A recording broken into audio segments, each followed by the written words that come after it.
ശൂന്യമായ വേദിയോടെ മണ്ഡലം പ്രസിഡന്റുമാരുടെ സംഗമം നടന്നു. മെയ് 3-ന് KPCCയുടെ നേതൃത്വത്തിൽ കേരള കർഷക കോൺഗ്രസ് തിരുവനന്തപുരം ജില്ലാ കമ്മിറ്റിയുടെ ആഭിമുഖ്യത്തിൽ മണ്ഡലം പ്രസിഡന്റുമാരുടെ സംഗമം നടന്നു. ശൂന്യമായ വേദിയും പ്രൗഢമായ സദസ്സുമായിരുന്നു ഉണ്ടായിരുന്നത്. സദസ്സിനാണ് പ്രാധാന്യം നൽകിയത്. വേദിയിൽ യാതൊരുവിധ ഇടിച്ചു തള്ളലുകളും ഉണ്ടായിരുന്നില്ല. പ്രസംഗിക്കുന്ന ആൾ മാത്രം വേദിയിലുണ്ടായിരുന്നു. കേരള കർഷക കോൺഗ്രസ് തിരുവനന്തപുരം ജില്ലാ കമ്മിറ്റിയുടെ മാതൃകാപരമായ ഈ നടപടിയെ KPCC, DCC നേതാക്കൾ അഭിനന്ദിക്കുകയും ചെയ്തു. ബോധത്തോടുകൂടി പെരുമാറുക എന്നുള്ളതാണ് നിങ്ങളിൽ നിക്ഷിപ്തമായിരിക്കുന്ന ഡ്യൂട്ടി എന്ന് പറയുന്നത്.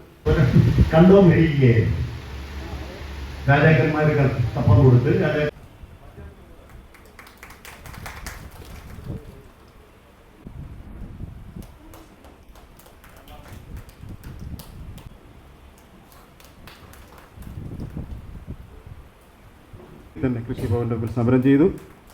ഭവനൻ മികച്ച രീതിയിൽ മണ്ഡലം കൺവെൻഷൻ നടത്തി. കമ്മ്യൂണിസ്റ്റ് പാർട്ടിയാ ഇത് മാറണ്ടേ? ഇതിനൊരു മാറ്റം വേണ്ടേ?